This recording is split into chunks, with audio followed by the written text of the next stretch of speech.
Bonjour, bienvenue à cette capsule qui concerne l'interprétation d'un point de fusion.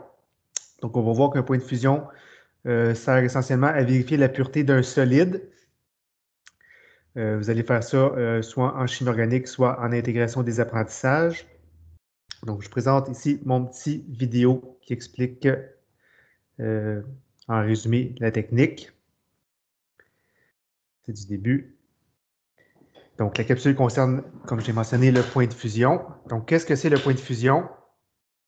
Donc, c'est la température à laquelle le corps est à pression donnée, la température à laquelle on va passer de solide à liquide, ou ça peut être le contraire, le point de congélation, là, qui est le même état, donc passer de solide à liquide. Ça va dans un sens ou dans l'autre, là. Donc, fusion solide à liquide et congélation de liquide à solide. Donc, par exemple, l'eau, ça gèle à 0, mais ça fond aussi à 0 degrés Celsius. Donc, ce qu'on dit ici, c'est que lorsque vous chauffez une substance, en général, la substance, sa température n'augmentera pas tant que le solide n'est pas complètement disparu. Exemple, la glace, bon, à 0 degré, ça va commencer à fondre, mais ça va rester à 0 degré même si vous donnez de la chaleur, là, tant que la glace n'est pas toute fondue. À l'inverse, donc si on passe de liquide à solide, donc ça va faire la même chose. Donc, tant que la substance n'est pas complètement congelée, à ce moment-là, la température va rester fixe. Donc, c'est ce qu'on appelle le point de congélation ou le point de solidification. Donc, ça va dans un sens ou dans l'autre, comme j'ai mentionné. La température de fusion et la température de congélation, c'est la même chose, là. Il y en a un qui passe de solide à liquide, tandis que l'autre passe de liquide à solide, mais c'est la même température. Donc, on va le voir tantôt avec des graphiques, là, ça va peut-être être plus facile à voir. Donc, lorsqu'on a une substance pure, donc on a vu ça en chimie des solutions, ce qu'on fait lorsqu'on fait fondre un solide, on obtient un plateau. Donc, il y a votre plateau de fusion. Donc, on chauffe, on chauffe, on chauffe. On continue à chauffer, mais la température ne bouge pas. Donc, ici, par exemple, c'est de l'eau. Donc, l'eau était sous forme de glace. À 0, elle se met à fondre, mais elle reste à 0 tant qu'elle n'est pas complètement fondue. Et une fois qu'elle est complètement fondue, ben, après ça, la température se remet à augmenter. Donc, ce qui est important de retenir, c'est lorsque c'est une substance pure, là, ça fait vraiment un plateau très, très droit ici. Si jamais on avait fait le contraire, passer de liquide à solide, mais ça serait, la température se serait mise à baisser, baisser, baisser, baisser. On aurait obtenu un plateau tant que le liquide n'est pas complètement solide. Et une fois que le solide est formé au complet, ça continue après ça à descendre. Dans le cas où il y a des impuretés, ça ne sera pas un plateau comme on vient de voir. Ça va être plutôt un intervalle à lequel on va assister. Donc, on a vu ça en chimie des solutions lorsqu'on a fait l'expérience sur la cryoscopie. Peut-être que c'est loin pour certains. Donc, lorsqu'on ajoute un soluté à une substance pure, ça fait toujours diminuer la température de fusion. Et la diminution, on avait vu ça à ce moment-là dans les propriétés colligatives. On avait vu la formule delta T est égal à K fois M soluté. Donc, je vous rassure, vous n'aurez pas à utiliser cette formule-là dans le cadre du cours. C'est juste un petit rappel de chimie des solutions. Donc, qu'est-ce que c'est? Delta T, c'est la diminution de la température suite à l'ajout d'un soluté ou d'une impureté. Le K, c'est la constante cryoscopique molale du solvant. Et M soluté, c'est la molalité du soluté. Je vous rappelle que molalité, c'est des moles de soluté par kilogramme de solvant. Encore une fois, là, vous n'aurez pas à utiliser cette formule-là dans le cadre du cours. C'est juste un petit rappel de ce qu'on a déjà vu en chimie des solutions. Donc, qu'est-ce qui se passe lorsqu'on congèle une solution, donc un composé impur? Donc, vous avez votre solvant qui contient d'autres choses. Donc, vous voyez ici, donc plutôt que d'avoir un plateau comme on avait tantôt, là, qui était très, très, très droit, donc ici, on a de l'eau salée, donc de l'eau qui contient du sel. Donc, on voit que ça descend, ça descend, ça descend. Ça va en bas du zéro. Et plutôt que de faire un plateau comme tantôt, bien, ça fait comme une pente un petit peu plus descendante ici, là. Donc, ça descend rapidement, ça descend lentement et ça redescend rapidement par la suite. Et c'est ça ici qui est votre congélation dans ce cas-ci. Donc, on ne voit pas un point de congélation ou un point de fusion si on regarde dans l'autre sens. ce qu'on voit, c'est un intervalle. Donc, ça commence à geler et ça finit de geler. Puis si on regarde dans l'autre sens, bien, ça commence à fondre et ça finit de fondre. Donc, dans ce cas-là, on va parler d'un intervalle de fusion plutôt que de parler de température de fusion ou température de congélation, là. Donc, on va avoir un intervalle de fusion ou intervalle de congélation. Je rappelle, là, lorsque c'est pur, ça fait un plateau assez droit. Lorsqu'il y a une impureté ou lorsqu'il y a plus qu'une substance, ça ne fera pas un plateau droit, là, ça va faire vraiment un intervalle. Ça commence et ça finit. Donc, lorsqu'on fait l'analyse d'un point de fusion, il y a deux critères qui sont essentiels à regarder pour la pureté du composé. Premier critère, est-ce que ce qu'on mesure comme intervalle, donc souvent c'est un intervalle qu'on va mesurer, est-ce que ça se rapproche de ce qu'on voulait avoir, donc de ce qui est attendu? Et lorsqu'on parle d'attente, il y a deux choses qu'on peut faire. Donc, on peut aller soit voir dans un dictionnaire de chimie, c'est quoi la température qui est attendue, ou on peut prendre le produit pur, si on l'a en notre possession, donc prendre le produit pur, puis le mettre en même temps que ce qu'on veut vérifier. Donc, on va avoir à ce moment-là deux mesures à prendre. Le produit qu'on sait qui est pur et notre produit à nous autres, on veut vérifier s'il est pur ou non. Donc, en général, c'est préférable d'utiliser la même machine avec les mêmes conditions. Mais sinon, avec un dictionnaire de chimie, là, vous pouvez avoir une bonne idée de ce que vous devriez avoir. Donc, par exemple, le produit que vous voyez dans un dictionnaire de chimie, c'est 75, ou ce que vous avez mesuré avec le produit pur. Et votre produit à vous donne entre 74 et 75. Bon, on voit que nos valeurs se rapprochent beaucoup de ce qui est attendu. Donc, à ce moment-là, le critère 1, il serait correct. Donc, il faut vraiment être proche de soit du dictionnaire de chimie ou du produit pur qu'on mesure au laboratoire. Deuxième exemple, donc j'ai exagéré un petit peu. Donc, le produit pur ou le dictionnaire de chimie nous donne 75 et notre produit à nous autres nous donne 52 à 53. Donc, on voit qu'on est loin, là. Donc, ça veut probablement dire qu'on n'a même pas le bon produit. Et si jamais ça avait été, mettons, 72 à 73, on commence à être loin du produit répertorié ou du produit pur. Donc, idéalement, plus on va se rapprocher de la valeur littéraire ou de la valeur du produit pur, mais mieux le critère 1 va être respecté.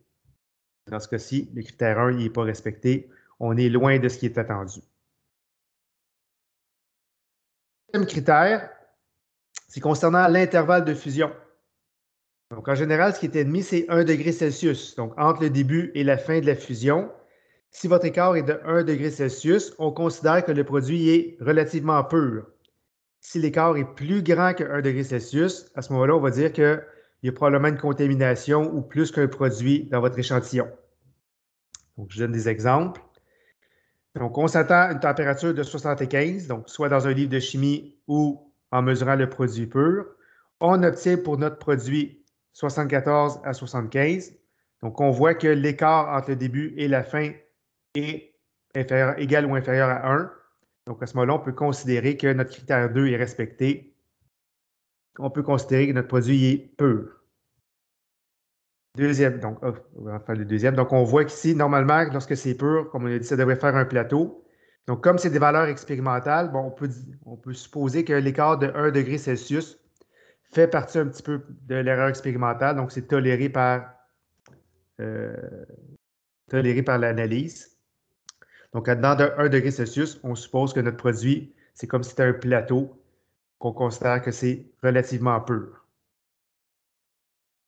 Deuxième exemple, on s'attend à 75. On mesure pour notre produit, pour notre échantillon, entre 70 et 75. Donc, commence à fondre à 70, finit de fondre à 75. Donc, l'écart entre le début et la fin est plus grand que 1 degré Celsius. À ce moment-là, le deuxième critère n'est pas respecté. L'écart est plus grand que 1 degré Celsius. Donc, on considère que le produit est contaminé. On peut être légèrement contaminé ou très contaminé, là, dépendamment de l'écart et du critère numéro 1 qu'on a vu tantôt. Ça s'explique comment? Donc, on a vu que lorsqu'il y avait une contamination, il y avait un écart plus grand entre le début et la fin. Donc, plus cet écart-là est grand, bien, en général, on considère que le produit est plus contaminé. La technique qu'on utilise pour mesurer le point de fusion, Donc, c'est la technique avec des capillaires. Donc, vous mettez un petit peu d'échantillon dans votre capillaire. Donc, c'est important de ne pas en mettre beaucoup, beaucoup. Donc, de la mettre pratiquement le moins possible, quelques millimètres, pour que tout votre échantillon ait la même température. Donc, pour pas qu'il y ait des différences entre le bas et le haut ou par l'avant et l'arrière. Donc, il faut que votre échantillon soit à peu près à la même température. Donc, ça prend une petite quantité d'échantillon. Et on chauffe progressivement cet échantillon-là et on regarde ce qui se passe. Donc, à quel moment il va commencer à fondre, puis à quel moment il va finir de fondre. Ce qu'on appelle le point net, c'est lorsqu'il se termine, lorsque la fusion est terminée. Donc, lorsqu'il est rendu complètement liquide. Donc, souvent, on ne donne pas un seul point de fusion, donc pas juste il a fondu à telle température, là. On donne un intervalle de fusion. Donc, à quelle température il a commencé à fondre et à quelle température il a terminé de fondre. C'est ce qu'on appelle l'intervalle de fusion. Donc, qu'est-ce qui peut se passer lorsqu'on observe notre échantillon? Il peut se passer beaucoup de choses.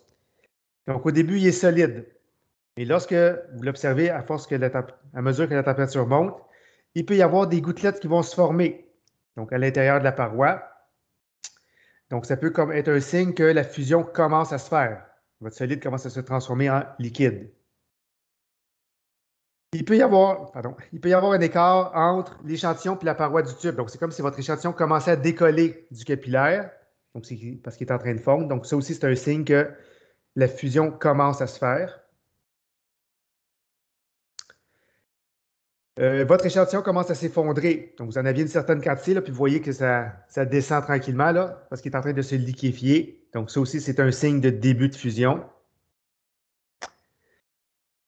Il peut y avoir un ménisque qui va se former à la surface de l'échantillon, ce qu'on appelle aussi le point de ménisque. Donc, ça aussi, c'est un signe que la fusion commence.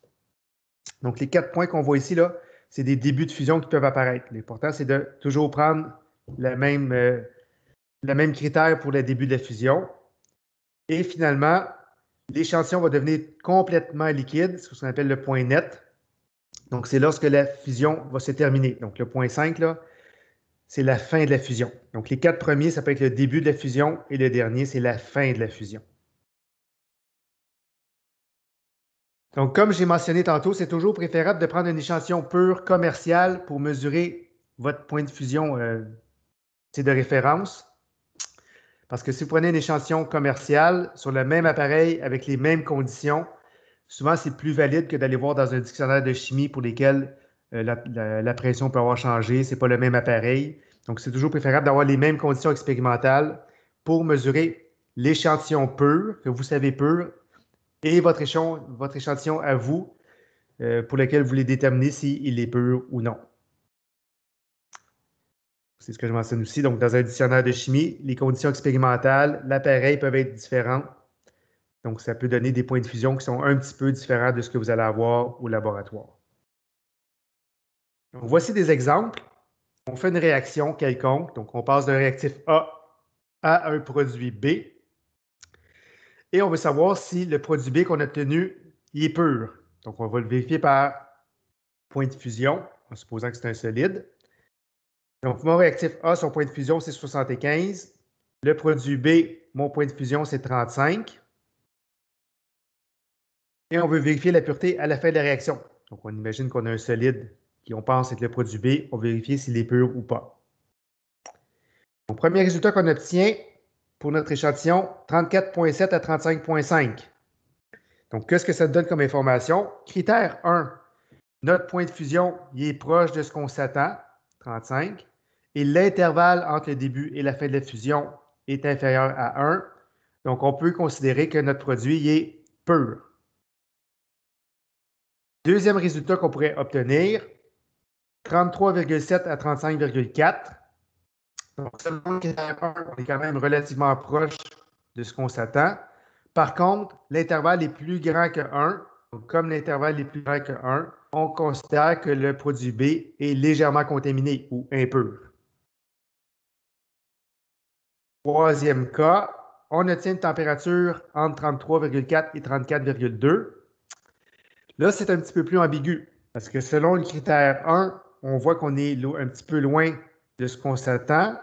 Par contre, l'intervalle est plus petit que 1. Donc, il y a deux façons de le voir. Donc, si notre 35 ici provient d'un livre de chimie, on pourrait considérer que comme ce n'est pas exactement le même appareil, exactement les mêmes conditions, on pourrait considérer que notre produit B est pur.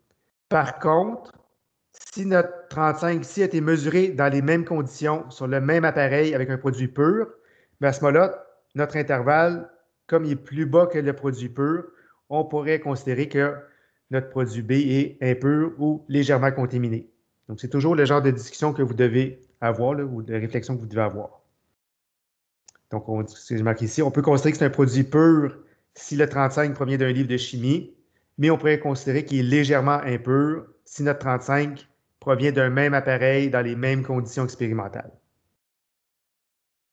Quatrième exemple, on obtient 74,3 à 75,2.